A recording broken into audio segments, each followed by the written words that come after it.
Hello everyone, welcome again to my channel. तो आज हम इस शॉर्ट्स के थ्रू वैलेंसी फाइंड आउट करना सीखेंगे। तो चलिए सबसे पहले हम देखते हैं कि वैलेंस शेल क्या होते हैं। वैलेंसी फाइंड आउट करने के लिए वैलेंस सन जानना ज़्यादा ज़रूरी है। तो valence shell are the last shell of any atom is called valence shell. किसी भी एटम का जो लास्ट वाला शेल होता है वही वैलेंस शेल होता है। अब वैलेंस शेल हम जान गए तो वैलेंस इलेक्ट्रॉन को भी देखना जरूरी है। तो वैलेंस इलेक्ट्रॉन वो इलेक्ट्रॉन्स होते हैं जो कि किसी भी एटम के आउटर मोस्ट शेल में प्रेजेंट इलेक्ट्रॉन को वैलेंस इलेक्ट्रॉन कहते हैं। जैसा कि आपने देखा कि valence shell last shell of any atom, तो इसी लास्ट शेल में जो इलेक्ट्रॉन्स प्रेजेंट होते हैं वही वैलेंस इलेक्ट्रॉन होते हैं। अब यहाँ पे दो केसेस हैं, इन्हीं दो केस के थ्रू हम वैलेंसी फाइंड आउट करेंगे। तो फर्स्ट केस में क्या दिया है कि नंबर ऑफ वैलेंस इलेक्ट्रॉन कितने होने चाहिए, 1 2 3, जैसा कि मेटल्स के केस में देखा जाता है। तब वैलेंसी क्या होगी, नंबर ऑफ वैलेंस इलेक्ट्रॉन के बराबर ही होगी। यदि 1 2 3 वैलेंस इलेक्ट्रॉन्स है तो उसकी वैलेंसी भी सेम ही होगी।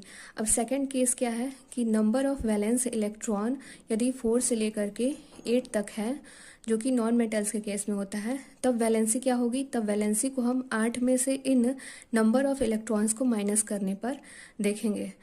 तो चलिए कुछ एग्जांपल्स के थ्रू हम देख लेते हैं। तो यहाँ पे सबसे पहले हाइड्रोजन है। हाइड्रोजन का जो लास्ट इलेक्ट्रॉन मतलब वैलेंस जो इलेक्ट्रॉन होता है, आउटर मोस्ट इलेक्ट्रॉन वो कितना होता है। तो यहाँ पे मैंने इसका इलेक्ट्रॉनिक कॉन्फ़िगरेशन लिखा है जो कि 1s1 होता है, और यही जो शेल है उसका वैलेंस शेल है, और इसमें इलेक्ट्रॉन जो है वो एक ही इलेक्ट्रॉन है जो कि इसका वैलेंस इलेक्ट्रॉन है। तो यहाँ पे इसकी वैलेंसी भी एक ही होगी, क्योंकि हमने देखा कि नंबर ऑफ वैलेंस इलेक्ट्रॉन जब 1 2 3 होता है तो वैलेंसी भी उतनी ही होती है। अब है यहाँ पर सोडियम, जिसका एटॉमिक नंबर क्या होता है, 11 होता है। अब यहाँ पर आप देख सकते हैं कि इसके जो यहाँ पर 2 इलेक्ट्रॉन्स हैं इसमें, यहाँ पर इसमें 8 इलेक्ट्रॉन्स हैं, और यहाँ पे ये लास्ट जो वैलेंस सेल है उसमें जो वैलेंस इलेक्ट्रॉन है वो कितना है, 1 है।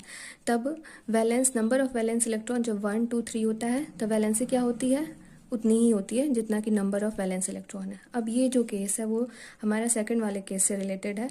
तो यहाँ पे आप देख सकते हो 2 8 और यहाँ पर कितने इलेक्ट्रॉन्स हैं, 5 इलेक्ट्रॉन्स, जो कि वैलेंस इलेक्ट्रॉन्स हैं। तो जब नंबर ऑफ वैलेंस इलेक्ट्रॉन 4 से लेकर के 8 तक के बीच में होता है तब हम क्या करते हैं, वैलेंसी निकालने के लिए 8 में से नंबर ऑफ वैलेंस इलेक्ट्रॉन को माइनस कर देते हैं। तो 8 में से जब हम 5 को माइनस करेंगे तो कितना आएगा, यहाँ पर 3 आएगा। तो यहाँ पर सल्फर की वैलेंसी क्या हो गई, 3 हो गई। तो इस तरह से हम वैलेंसी को फाइंड आउट कर लेंगे। I hope you understand. So please like, share and subscribe my channel. Thank you.